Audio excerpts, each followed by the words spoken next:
First நாள்லேயே நான் பேசினேன். வெப் சீரியஸ் பார்க்கறது,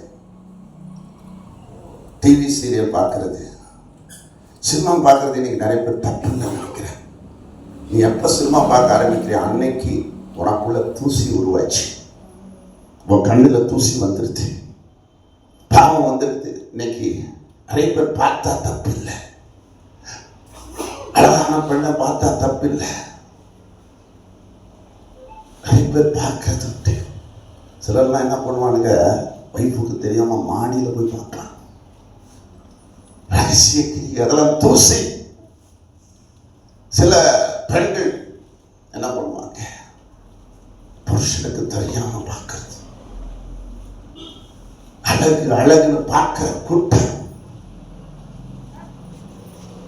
தூசியை முதலிவிட்டு எழுந்து யோசேப்போட வாழ்க்கையில அவள் போத்திபாருடைய மனைவி அவளை இச்சிக்க நினைத்தார். ஆனால் உதறிவிட்டு வந்தான்.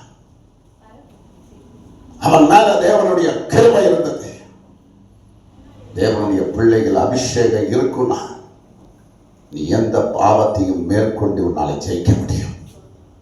பாவம் உள்ள உலகத்திலே தான் நம்ம எங்க பார்த்தாலும் பாவம் இருக்குது. இன்னைக்கு எங்க திரும்பினாலும் பாவம், எந்த பிரயாணம் பண்ணாலும் பாவம்.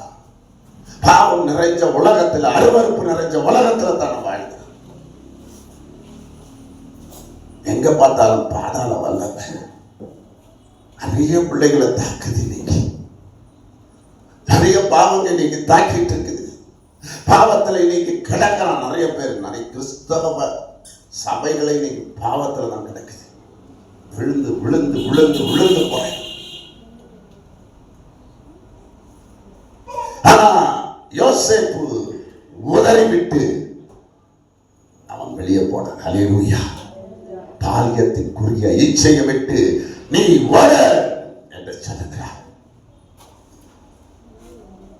ஓடிதான். இன்னைக்கு பாவத்தை விட்டு நம்ம பெருக்கணும். நிறைய பேருக்கு இந்த தண்ணி அடிக்கிற பார்ட்டிலாம் திருச்சி ஞானஸ்தானம் எடுத்த பிறகு திரும்பி பார்ப்பான். சாராய கடையை பார்த்தான ஒரு டெம்டேஷனை அப்படி போயிடும். விசுவாசம் உறுதியா இருக்கணும்.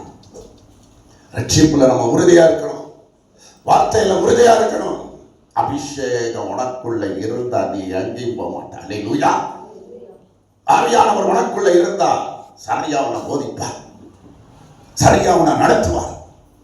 தப்பான உறவுகளுக்கு, தப்பான கிரியைகளுக்கு இன்னைக்கு சிந்தையில பாவம், இருதயத்துக்குள்ள பாவங்கள், இருதயத்துக்குள்ள இச்சைகள், வேண்டான சிந்தைகள். சில நேரங்களில் பிசாசு என்ன பண்ணுவோம்னா ஆன்லைன் பண்றாங்க. நீங்க ஆன்லைன்ல நம்ம ப்ரோக்ராம் பார்க்குற மாதிரி அவன் ஆன்லைன்ல சிந்தையில பாவத்தை கொண்டு வந்துட்டு இருக்கான்.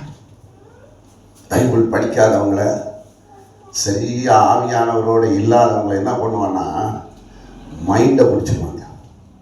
சிந்தைக்குள்ள பாவத்தை கொண்டு வந்துடுவான், சிந்தைக்குள்ள சர்ப்பத்தை கொண்டு வந்துடுவான், சிந்தைக்குள்ள தவறானவர். சிந்தைக்குள்ளதான் இன்னைக்கு பிசாசு நிறைய பேர் வேலை செய்யறான். அது ஒரு அருவருப்பு. இந்த அருவருப்பை விட்டு நாம் வெளியே வரணும். நியாயாதிபதிகள் 16ஆம் அதிகாரத்தில் தெளிலால் என்ற ஒரு பொண்ணோட சிம்சோன் மாட்டிட்டான். அதனால அவன் வீழ்ச்சி அடைச்சான். எழுந்திருக்க முடியாதபடி போனான். பிரதிஷ்டை இழந்து